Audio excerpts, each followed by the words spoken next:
Hey, this is Mark McDaniel. Welcome to another show of the Good Endeavor Small Business Show. My buddy Bobby Harrington, my co-host, is joining me today, along with Kriss Berg. And Kriss and I actually met on Twitter under the handle The Car Wash Guy.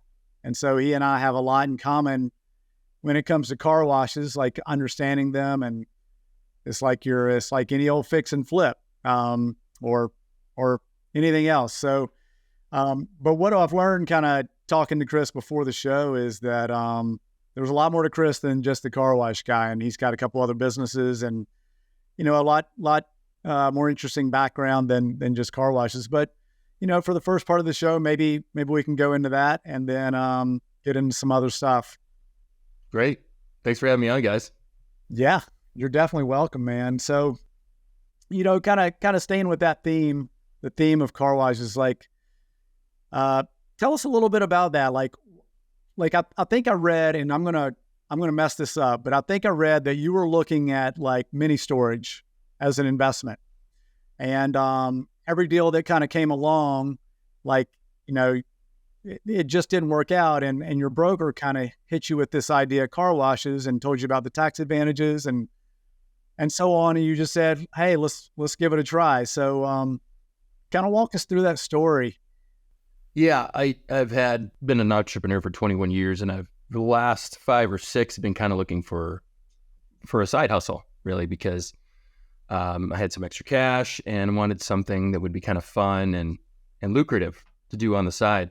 And so I was heavily into Twitter, as a lot of people are, who's probably listening to this show. And about 2019, 2020, and through the pandemic and everything, storage was just the hottest thing there was, right? So I thought, well, these guys aren't any smarter than I. So I looked into self-storage, and it turned out it was just completely mispriced. It was to the point where you couldn't make any money doing it, at least the way I looked at it and the deals I was finding. And so in that process, though, I had talked to a lot of commercial real estate brokers, and one of them had told me, instead of self-storage, which you're striking out on left and right once you look at this car wash. And I didn't understand how they were priced. I didn't really understand commercial real estate at all at the time. And so I kind of blew them off and kept striking out, never got a self-storage deal done. And a few months later, I emailed him and I said, is that car wash still around? And he said, sure is. In fact, they just upgraded a bunch of the equipment. So went and looked at it, got a partner who's a local friend of mine. He has another business, and he was also looking for a side gig. And we dug into it, and there was all this low-hanging fruit on it. The owners who had it owned a bank. They were literally bankers. And so they paid almost no attention to this property. And so it wasn't on Google Maps. They hadn't raised the prices. They couldn't remember the last time they raised the prices.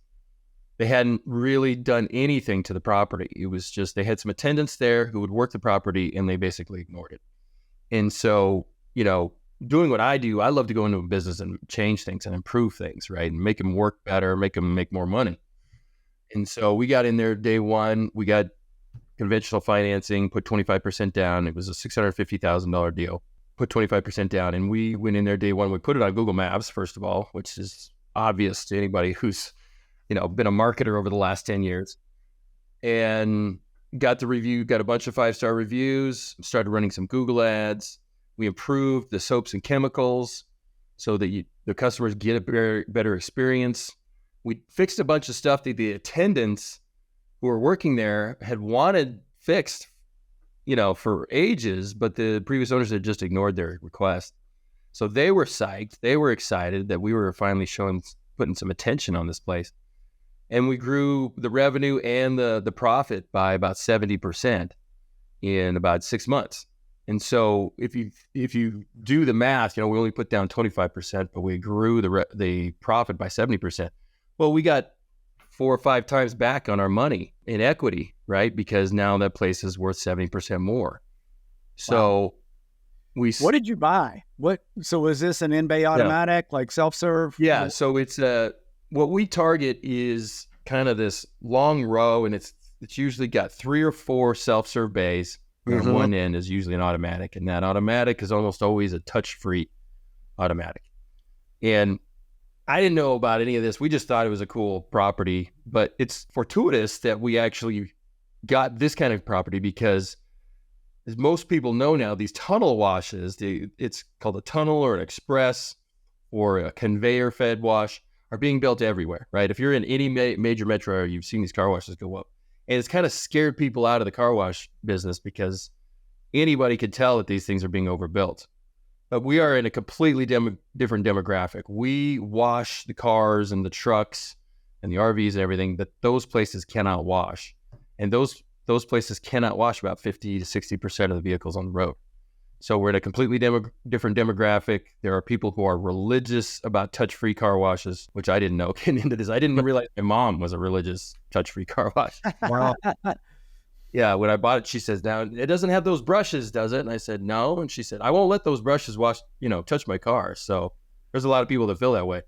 Yeah. So, it's a little different demographic. And these places are actually going away. They're being torn down in large part for quick serve restaurants and for tunnel washes. So if anything, the supply of these car washes is actually on the uptick. The demand, is on the uptick, and the supply of them is going down. I kind of liken it, those specific washes, I kind of liken it to like trailer parks. Like people really aren't building them, but it's a great asset class. And you could even build in, and I saw this down in like Peel Island, I think, South Carolina.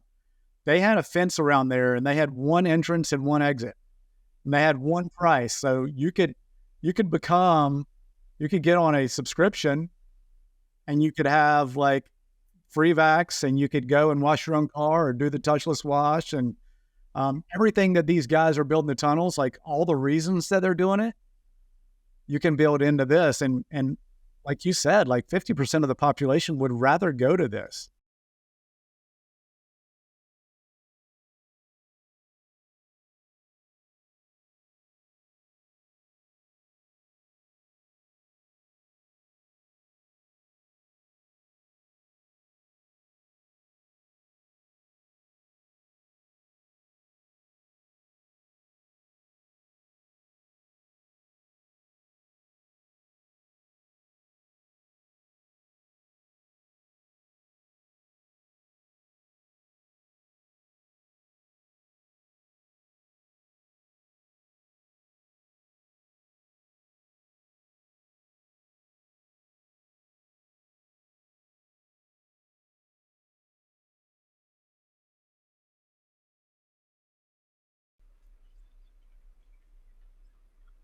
Wow. Chris, one follow-up question to that. You talk about being an entrepreneur for 21 years and you buy the car wash and it wasn't really being run efficiently as it could be. It's always surprising how many, businesses that exist out in the world that people are not investing in them the way that they should.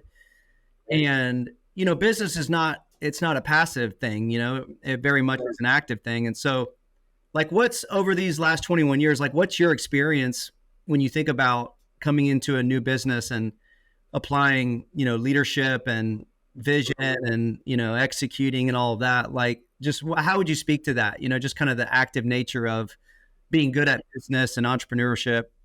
Well, I mean, so much of it is just about caring, right? I think so many people buy, especially a real estate project, and think it's going to be passive. And so they treat it as such, and they ignore problems and they let things degrade, right? I want to jump into a business. I want to maximize it. I wanted to make the best experience for the customer. All of my businesses are customer centric. So I want the customers to have the best experience at any of my businesses. And when you do that, you got to listen to the people who are dealing with the customers, right? And that was the job one for us, was just listening to the attendants. And so anytime I would go into a business and we're thinking about buying, I'm going straight to the people who are interacting with the customers on a daily basis. And I try to interact with those customers as much as possible. So we just hung out at the car wash for a whole day. And we were looking at the mechanicals and all this stuff, but I would go up to somebody who's washing their car and say, hey, first of all, I would compliment them on their car. Like, hey, nice car. This is cool, And then I would say, so, we just bought this place. How would you improve things over here? And they would give us a million little things. Some of them were actionable, some of them were not, but most of them were like, this thing doesn't work, or I don't really love this soap, or a lot of it was, the attendant's kind of grumpy. He kind of yells at me if I take too long. So we changed the attitude of the attendants to say, these are paying customers. Let them do this thing. There's this weird thing that goes on with car washes specifically, that people don't want really dirty cars coming in. And there are people who actually shoo away people because their car is too dirty. And so I said, no, we actually put the first sign up we put on our marquee was, "We love your mud. Bring those dirty cars." And that completely changed their attitude about it, about how they treat the clients. Now they're on board. It took a while to change that culture. So first and foremost, the customer experience, maximize that. And then we do the kind of normal blocking and tackling. You're reducing any expenses. You're finding a way to maximize your income. We can charge now. We charge more than almost any other car wash in town because we offer a better experience. We don't want the people who are super price sensitive. We get reviews every once in a while say, it now costs me $3 to wash my car. It used to cost me $2. Well, that's $1, okay? But this car wash is fully functional. It's really well lit. There's somebody there to help you. And if you have a problem, you call the phone number, somebody answers, okay? Try that at that other car wash. And if you're really about saving that $1, go ahead, right? So that's kind of our philosophy with anything I take over. I think that's such a good principle, because people get into business and they only think about the lag measure, which is, am I making money? Is it profitable? But you got to figure out the lead measure.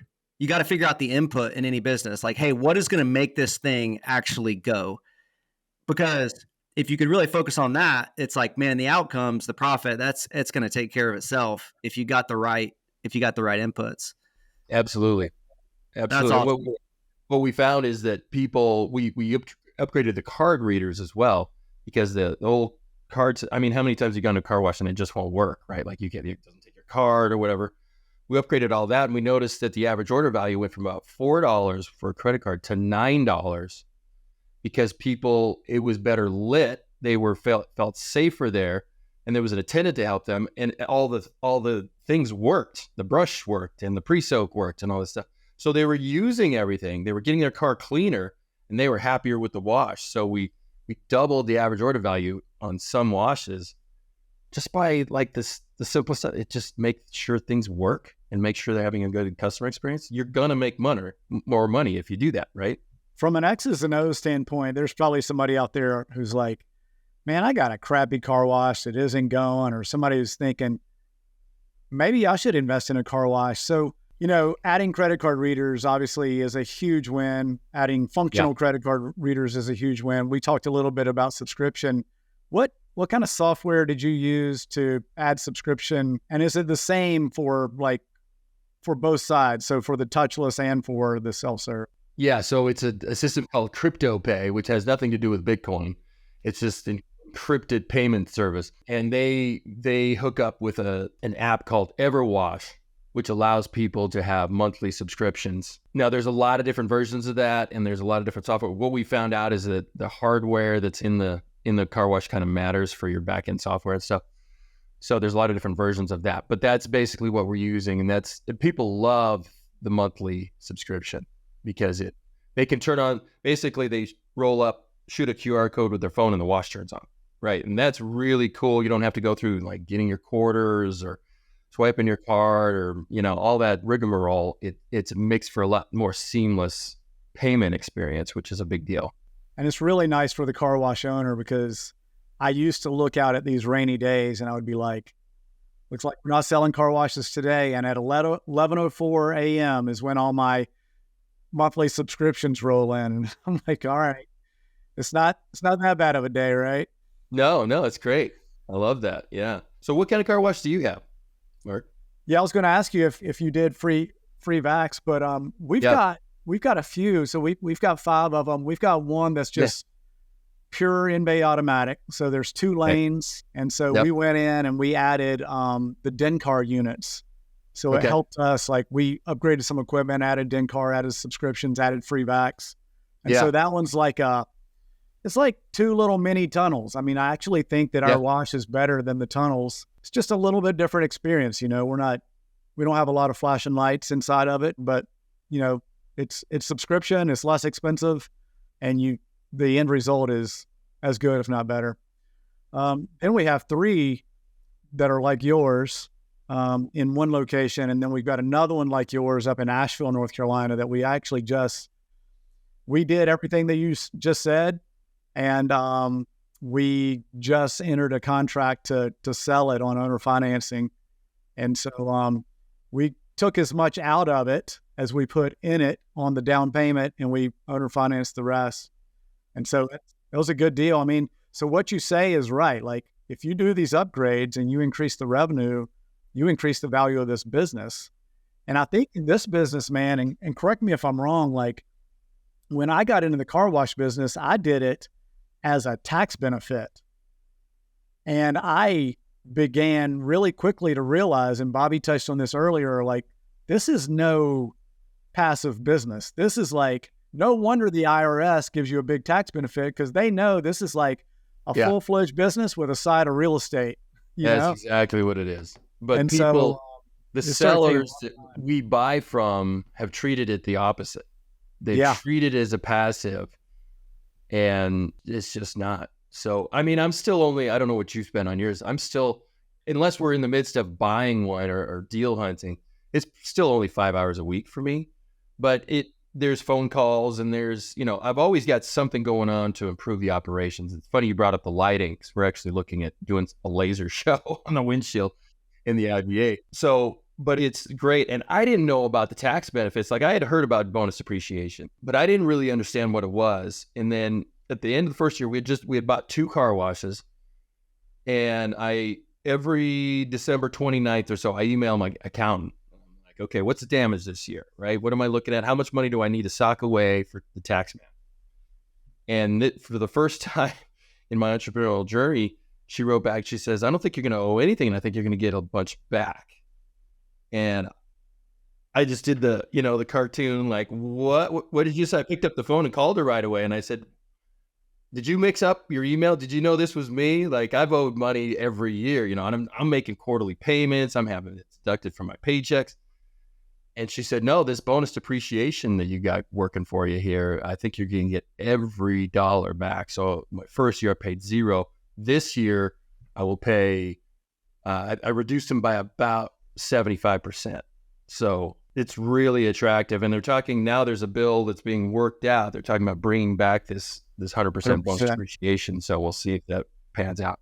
So Kriss, for somebody like, I don't know this world at all. Yeah. And I'm sure there's probably going to be people that are listening that don't know this world. So I'm in the real estate world. I'm also a pastor. I do some coaching. For somebody to just kind of get into this and talk about bonus depreciation and all of that, like, what would be a normal kind of like the way this works in terms of buying one?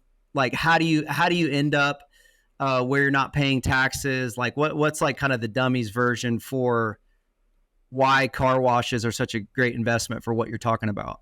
For most people that I talk to, they have a W-2, right? Most of the people that I'm dealing with are not entrepreneurs. They're kind of wannabes, right? They want to do something on the side, and they're hoping that side hustle develops into a full-time gig and they could quit their job, right? So for most of those people, if you have either a business or a W-2, I really like these ones that Mark was talking about, and that we have, few self-serve bays and an automatic. We bought 2 of them. One was $650,000, another was $760,000. You can count on putting down about 25% on your first deal. So let's just say that's $150,000. Okay, so I'm going to do some math here. You let me know if I'm going too fast or if I'm. And you're getting like bank financing for the rest, or seller financing. Yeah, you get traditional bank financing for the rest of it because it's real estate based. If you were to go buy, a plumbing business or something, you wouldn't be able to put just 25% down without the SBA and without a bunch more hoops, right? But this is asset based. You got a building, you got a bunch of equipment, you got real estate. So let's just say you put down $150,000 on this place. What you can do is the IRS has determined that for whatever reason, the car washes are eligible for this bonus depreciation for everything but the dirt. If you were to buy any other real estate, commercial real estate, you would have to do a cost segregation study, which is, if you're hanging out on Twitter, if you study commercial real estate at all, they say you need a cost seg study. And you pay an engineer, or you get somebody on the phone and you walk through and they have to do, well, this equipment is this, and this equipment is 20 year, and this is this. It's a calculus. For car wash, it's easy. Everything but the dirt is bonus depreciation eligible. So if you can just figure out what that lot is worth, and what you can do is you can go out and look on LoopNet or Crexi or any of these commercial real estate sites and just see what some bare ground is worth in the neighborhood, get a per acre price on that, apply that to the acreage on a car wash, and subtract that from the purchase price. You know what's bonus depreciation eligible. It's a very, very easy math. Does that make sense? Yep. Okay. So once you do that, so on most of these places, the vast majority of the value is in the equipment and the car wash business, right? The equipment, the building, and everything. On this one that we just bought, we paid $1.5 million for it. Okay. The lot is only worth about $300,000. So $1.2 million is available for bonus depreciation. Bonus depreciation last year was 80%. So we take the 80 times 1.2. That's right at $1 million. That's $1 million deduction off your taxes. For the vast majority of people, that is going to completely nuke your tax bill, unless you're making more than $1 million a year, right? So for us, that worked out really, really well. I have some partners, so I was taking a percentage of that. I won't take you through all that calculus.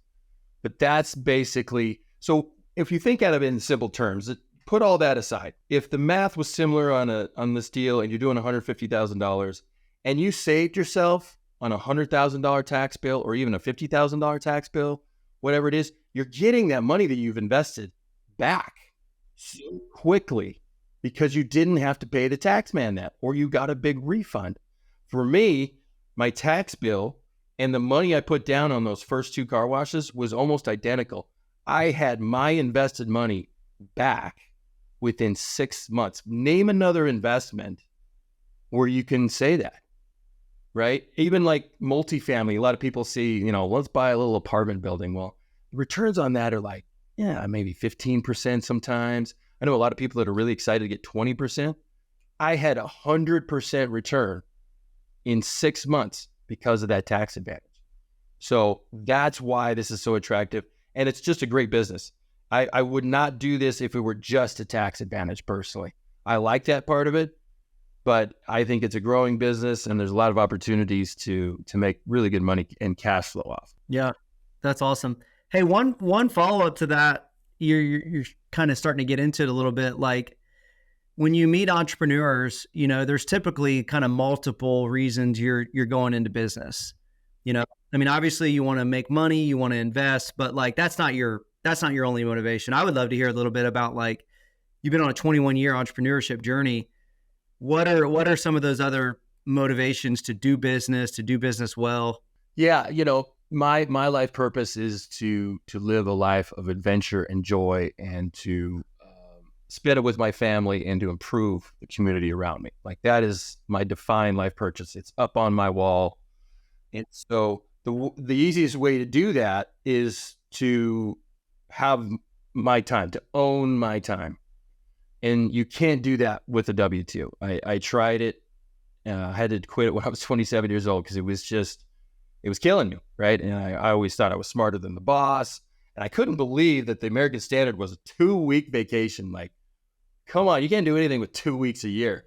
And so I figured out that the only way to do that, I was not born with an entrepreneurial body. I know a lot of people have these stories like, oh, I started selling candy in 2nd grade, or, I started flipping cars when I was 16 or whatever. That was not me. My parents were not even close to entrepreneurs. I did it out of pure necessity. I wanted to be independent. And so my life's mission has come from this of having the freedom to spend it the way I want, right? And so doing these businesses is so gratifying because I get to do them on my schedule. They're extremely lucrative, so I can support the causes I want to support. But I also get to spend a lot of time with my family. I value time more than anything. I could probably make a lot more money if I worked a lot harder. That's just not important to me.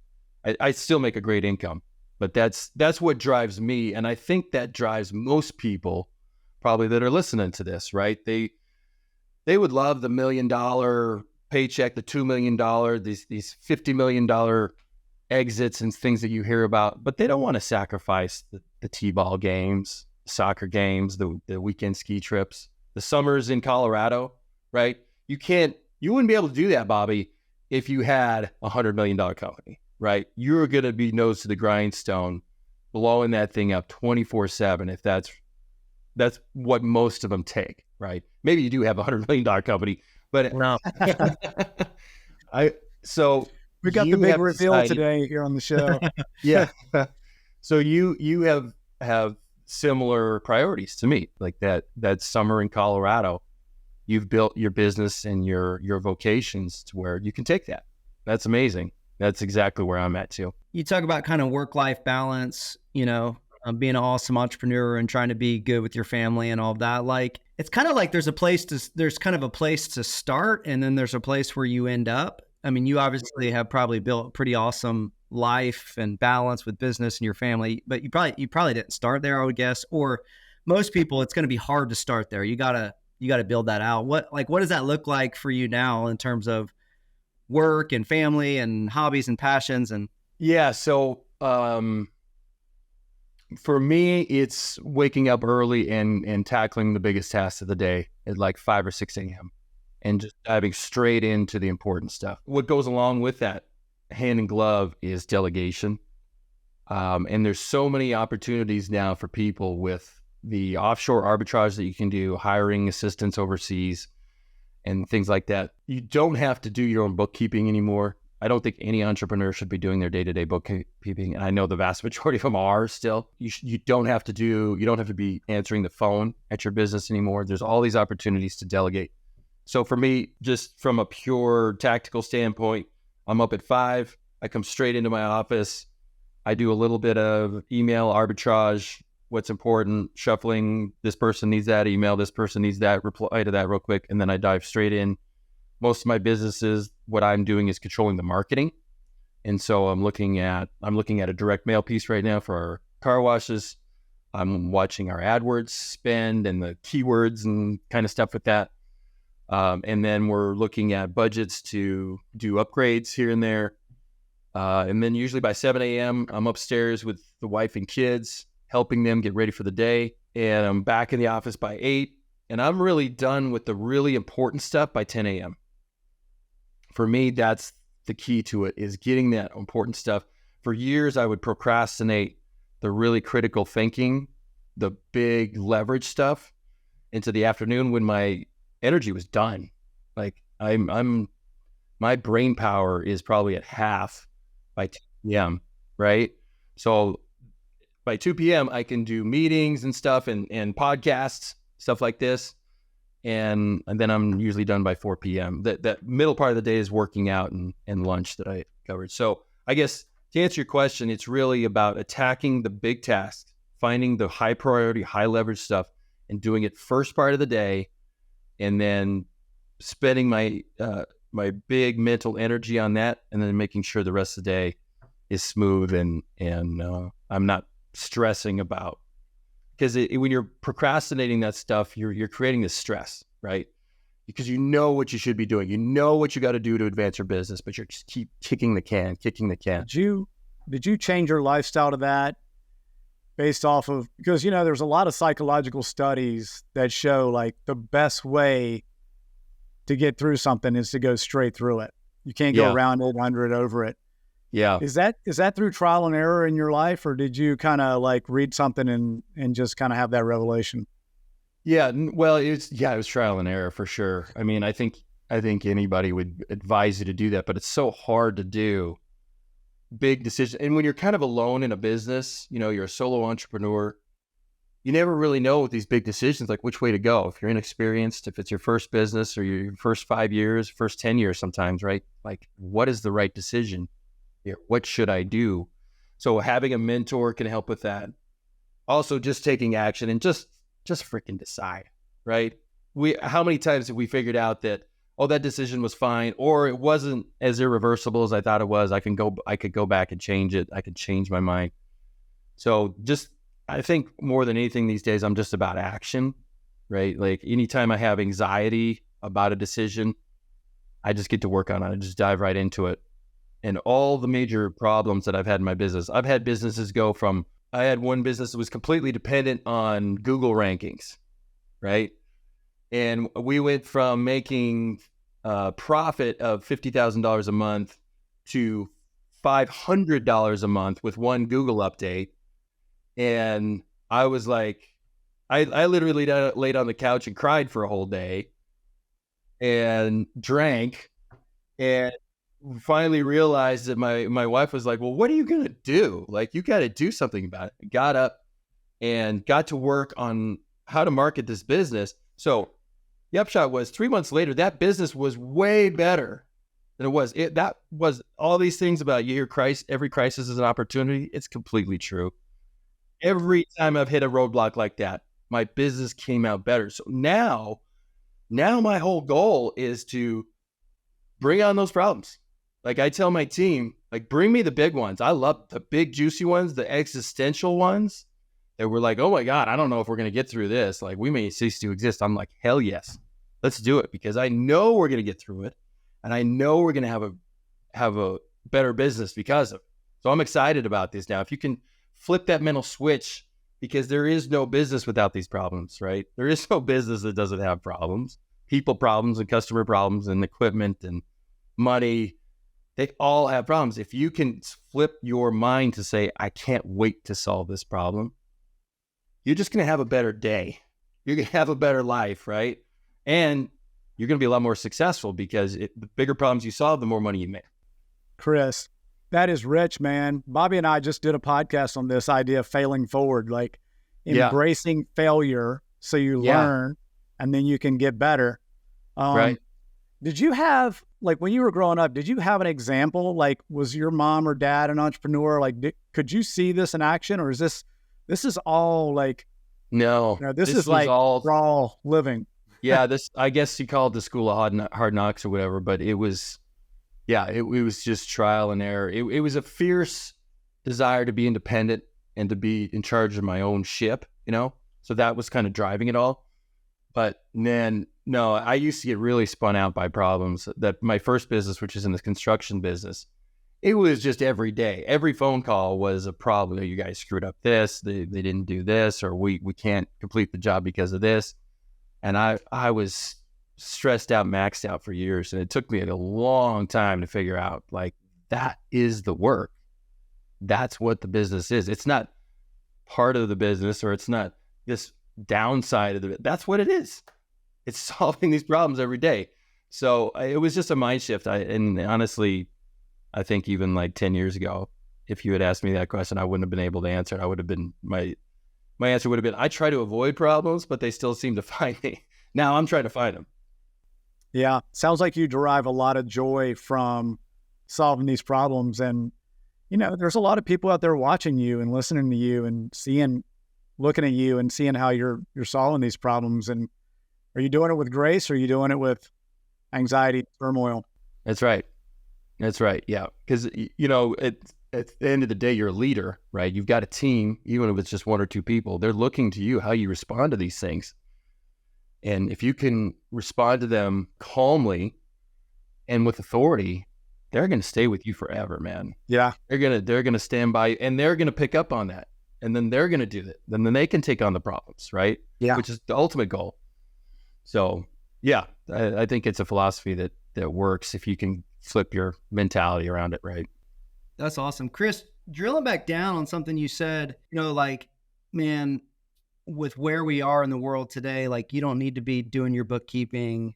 There's so many different ways to basically, outsource and scale and do what's most important that only you could do for the business. Like, it just sounds like you have a lot of knowledge and experience in that. Like, can you speak to that a little bit for somebody that's like, I don't even know what you're talking about, like ability to go have somebody somewhere else do the bookkeeping. Like, what's that been like? So the first time I did this, I remember it very well because it was 2009 and Facebook had just come out with, I mean, Facebook was very new anyway, but it had just come out with a page. So you had a personal profile and then you had a page for a business. And this was the hot thing. You had to get a business page, right? Well, back then you still had to know HTML. Like you were literally like designing. It wasn't as easy as it is now. It was way more. You had to be a programmer. And so I didn't know the first thing about programming websites. I couldn't even use WordPress, let alone, this HTML stuff.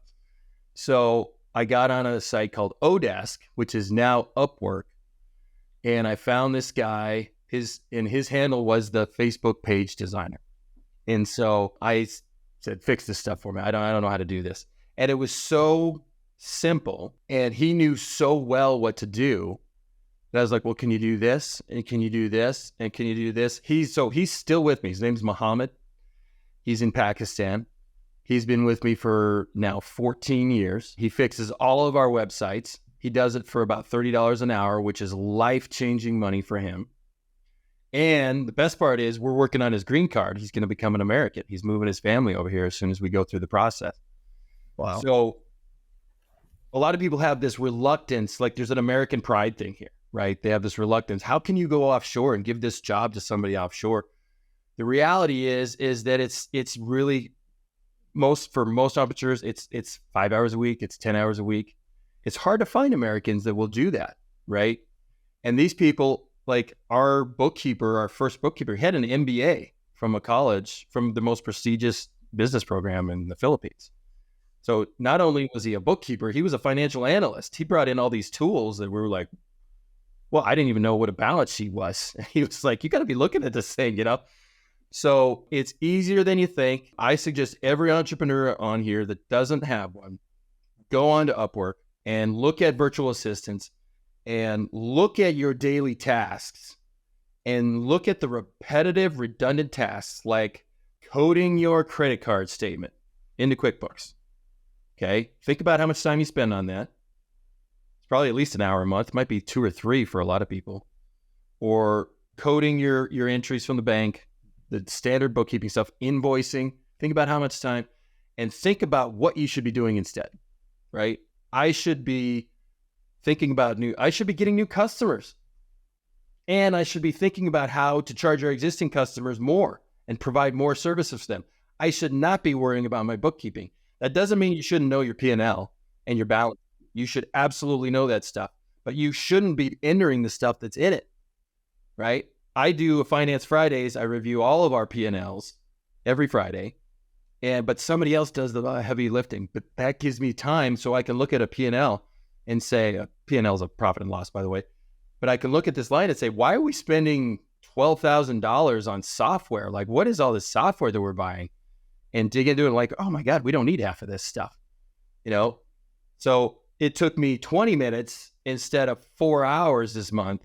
So it's an arbitrage that every single entrepreneur needs. You need a virtual assistant, at least one, to get that stuff off your plate, start tackling the big leverage stuff. I think that's the biggest mistake newbie entrepreneurs make is they're doing it all, right? They're stressed. They might still have a W-2, right? They're trying to cram too much into a day, and you can outsource some of this stuff. And dude, I see it as like, it's a way to save a little bit of money. Mm-hmm. It's an HR gift. Yes. I mean, it's amazing. We've got a couple in Bangladesh, and they are the sweetest, most hardworking, responsive people. It is just a gift. Yeah. And it's amazing. I totally agree. Like I was reading Nick Huber's, he puts out, he's a sweaty startups, and he's got like 11 businesses, but 80% of his workforces are VA based, $5 an hour, $1,200 a month, 80%, like basically all of his business, which is just incredible. Now the culture of this VA culture is now seeping into South America, which is a massive advantage for 2 reasons. Number one, the time zone is much better.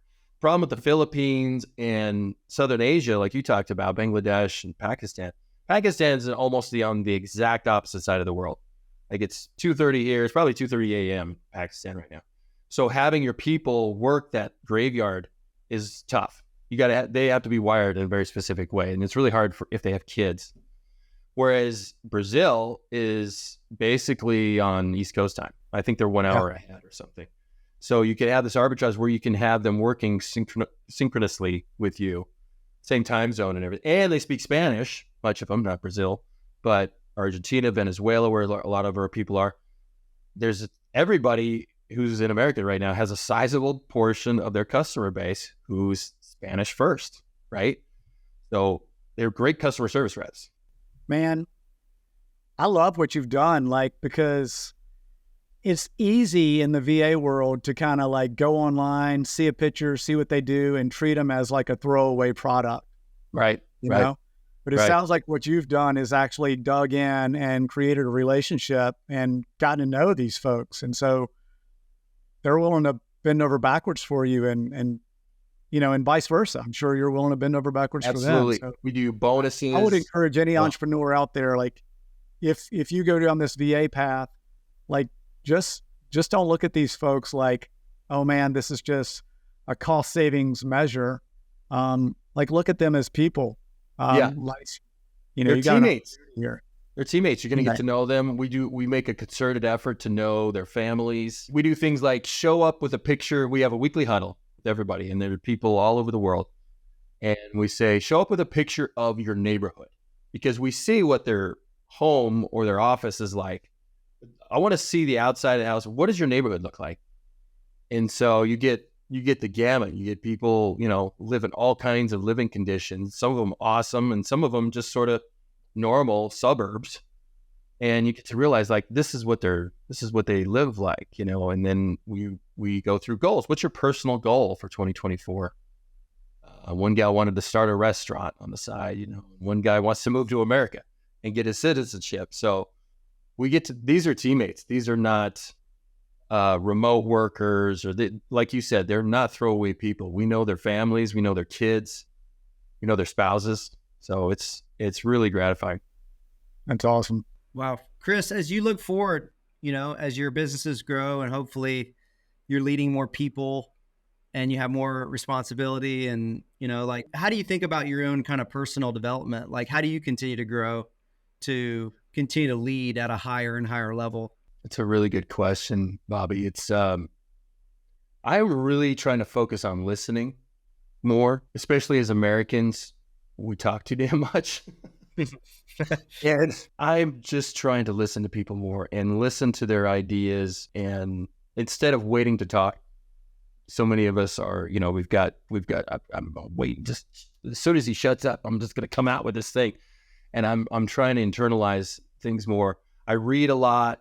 I listen to a lot of podcasts. I'm starting to write more in a good old-fashioned pen and paper journal.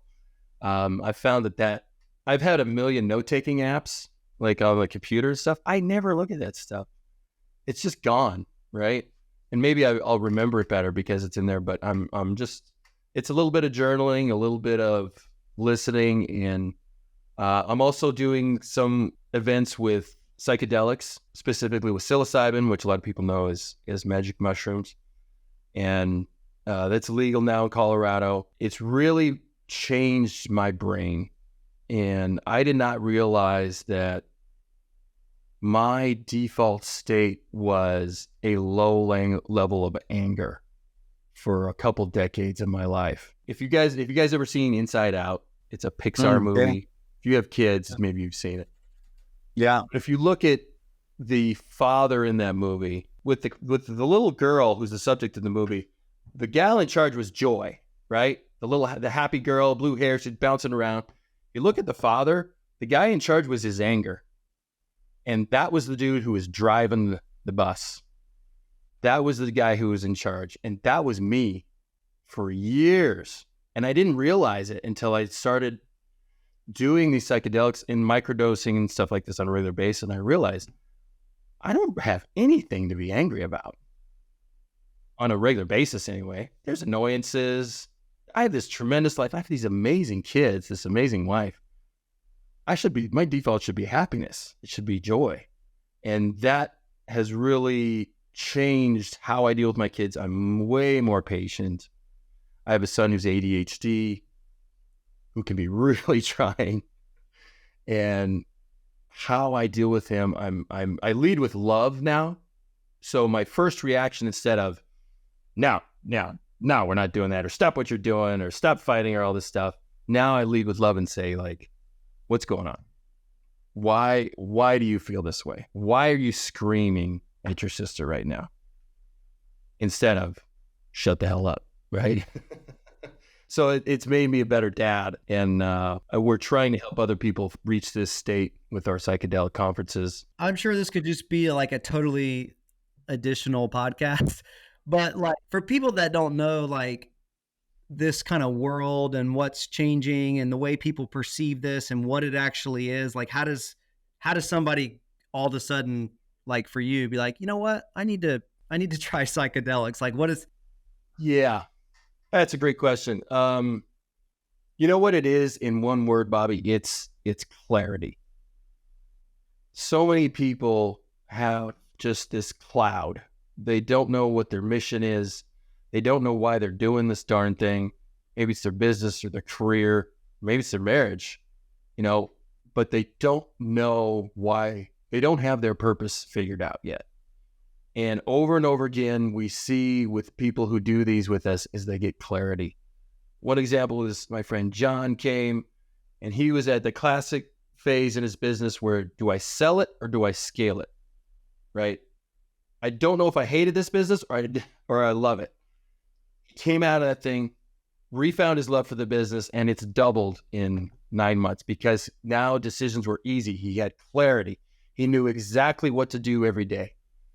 Another guy, military veteran, was an elite operator, the most elite helicopter pilots in the world. Came home and he was doing property management. He was power spraying decks. And you think about the depression that would set in, and you're a superhero. You're almost wearing a cape every day. You're there at the tip of the spear for America, and you come back and you've got some guy who owns a mansion screaming at you about how his deck's not cleaned or something. Like, how hard that would be. He had no purpose. He had no mission. Now, 8 months later, he's got a mission. He started the business of his dreams. His income has tripled. He has that purpose again. And that's what these substances do for people. And there's a lot of people like you, Bobby, who have a really deep faith, who are wondering, like, what is this going to do to my faith? Is it going to make me question it? Invariably, it makes it even deeper, because these substances, specifically psilocybin, if you go back to where they come from in Central America and even parts of Africa, their names often derive from some form of speaking to God, because people report over and over again having an in-depth conversation with God. And for people who struggle with that, maybe their faith is deep, but they don't have that pathway to God. I see it over and over again. They are able to speak with God. So it's deep in their faith. It hasn't changed it. If you're Christian going into it, you will be Christian coming out of it. Most likely you will feel even closer to Jesus, and maybe you'll even get to have a conversation with him. So it's a very spiritual experience that's completely individualized to you.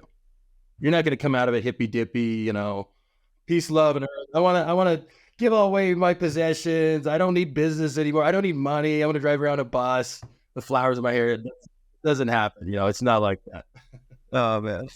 Well, man, that's what I love about talking to entrepreneurs. You just don't know where the conversation's going to go. Yeah, and weird today. I feel like I've personally learned a lot from you today, and I totally appreciate it. But we're coming up on like 51 minutes. So if folks want to get in touch with you, and before I go into that, Bobby, do you have anything to add? No, this was awesome, man. I mean, I feel like anybody listening that's somewhere on that entrepreneurship journey, I think is going to be just like hugely blessed. And I feel like this was just a really value add conversation. So thank you, Kriss. Awesome. Thank you, Kriss. So Kriss, if anybody wants to get in touch with you, learn more about psychedelics or car wash or what have you, or they just feel like they connected with you, what would be the best way? Jump on Twitter, or X, I guess it's called now, and just search for Car Wash Guy. You'll see my face. I've got a yellow background. I talk about all this stuff. If the psychedelic thing in particular was interesting to you, go ahead. My DMs are open, which is a direct message. If you're not familiar with X, you can basically click on the little envelope. You can send me a message. I'm also, what we can do is in the show notes, just drop my email address. I'm happy to talk one-on-one about this stuff. And I love talking car washes. I love talking about business in general. So X is definitely the easiest platform to do that. But if you're not on there, we'll figure out a way for you to email me and we'll just talk. I love talking to people and about this stuff. It's been fantastic, man. Super appreciate it. This was a really, really cool conversation. Let's stay in touch. All right, guys. See y'all.